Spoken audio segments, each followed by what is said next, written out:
We're really excited because Zimbabwe will begin their bid to qualify for next year's T20 World Cup in India and Australia and Sri Lanka, actually. I'm mixing up the Rugby World Cup and the cricket. Let me stay focused. When they face Uganda in their first match of the ICC Men's T20 World Cup Africa Qualifier 2025.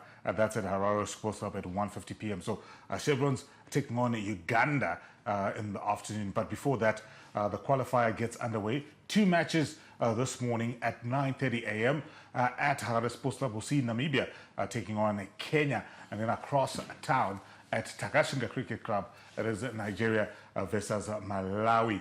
Still at Takashinga in the afternoon, Tanzania will face Botswana in the other match. So it's the top two teams from the qualifier. 8 teams are here. The top two progress to the World Cup. The Chevrons banking on home support to carry them through to the World Cup.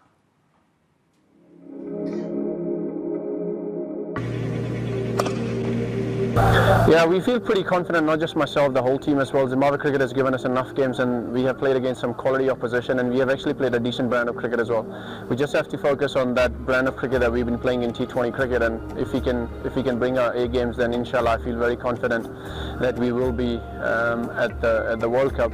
And having to do with the pressure at home, people can look at it in that way that there's pressure, but I look at it that there's support. Our own fans provide a lot of support, so instead of looking at it from a pressure point of view, I look at it from a support point of view, that we'll be the team that had the most support during our game, so I just cannot wait to get the comp started.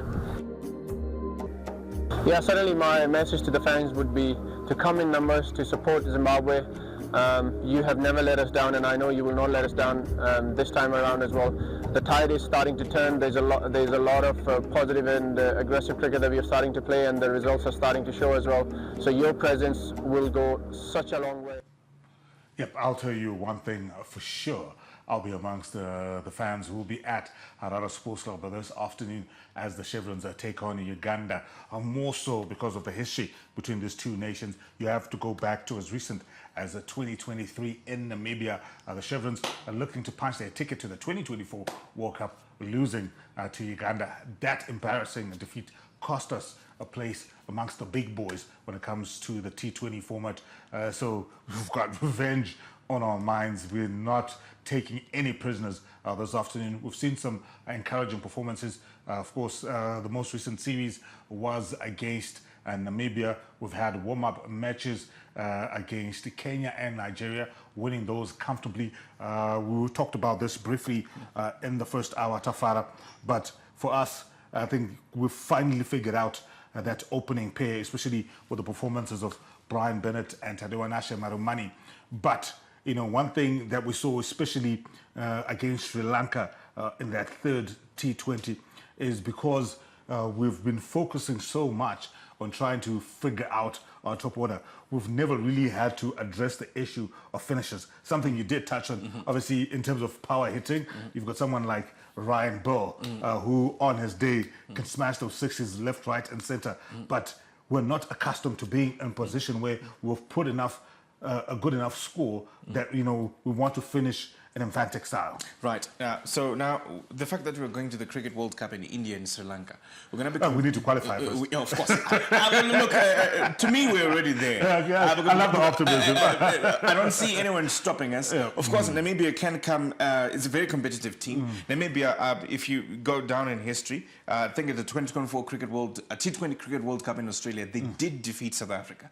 And they actually did... No, it's not Namibia. That's actually Netherlands. So... all I'm saying is Namibia is very competitive. I think we won 2-1 and that series, tri-series. So what matters is what happens on the day. This is not an accumulation of points and what happens on the day. Is just that. Exactly, what happens on the day. So we need to show up on the day. But I believe that with the quality of players that we have, drawn contrast to other nations that we're competing with to book a spot for the World Cup, I think Zimbabwe comes out top. I still think that we will win all our matches. But coming to the issue that you highlighted on our finishes, in India, we're going to be facing teams like there's India, of course. There is Sri Lanka, there's Pakistan, there's West Indies, Australia, England, there's your Bangladesh, there's South Africa. when you look at these teams, South Africa, they've Dewald Brevis, they've Stubbs, they've Quinton de Kock has come from retirement. Specifically for the T20 World Cup. Yeah, from retirement. Well, they say it's not for the World Cup, but we all know. I mean, and then there could be the possibility of Henry Klaassen coming back from retirement as well. So they've got quite a number of finishers that can kill the game. These are people who are capable of scoring 100 runs from 30. Do you understand? 100 runs from 40 balls. So we need to look in Zimbabwe. I know we have Musekiwa. I know we have Ryan Bell. Of course, that's our go-to guy. We've got Sean Williams. Sean Williams, I believe he can finish, but of course, he's been more accustomed to playing on middle order. So it remains to be seen, and I don't think Craig Evan is going to be a part of that. I'm not too sure if this is going to be a part of the team that is going to be traveling to India or Sri Lanka. But I think if we drop either Sean Williams to rebut Ryan Bell or having Raza, but I think Raza is more accustomed to the middle order, so we need Raza. You need your Raza from maybe over number 6 to over number 14, and then you need your finishers. As much as we were talking about finishers, do you know what I would prefer?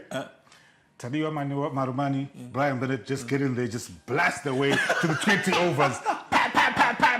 No, take them to the cleaners. Here's the thing. What I've seen in cricket, the quality of finishers you have determines the degree of risk that your top order is going to take. Yeah. If the top order knows that by the time we get to, we lose 2 more wickets, we're collapsing, then they're a bit more cautious. They like to stroke make and things like that. And then, so I was about to touch on versatility as well, because when you look at Ryan Bell, I mean, his game is power. He likes power, especially, he can hit you off the Kyle corner. He can hit a 6 down on mid-on. So he's a power game, but you need to rebut. You need your 360 kind of a player. You understand? You're Glenn Maxwell. You bowl a York on 5th stump. I'm going to reverse sweep you for 4. Things like that. So we need that player. And I think... Do we have anyone like that? Sean Williams has given us glimpses of that. Sekanda Raza, there again, Sekanda Raza is more of power.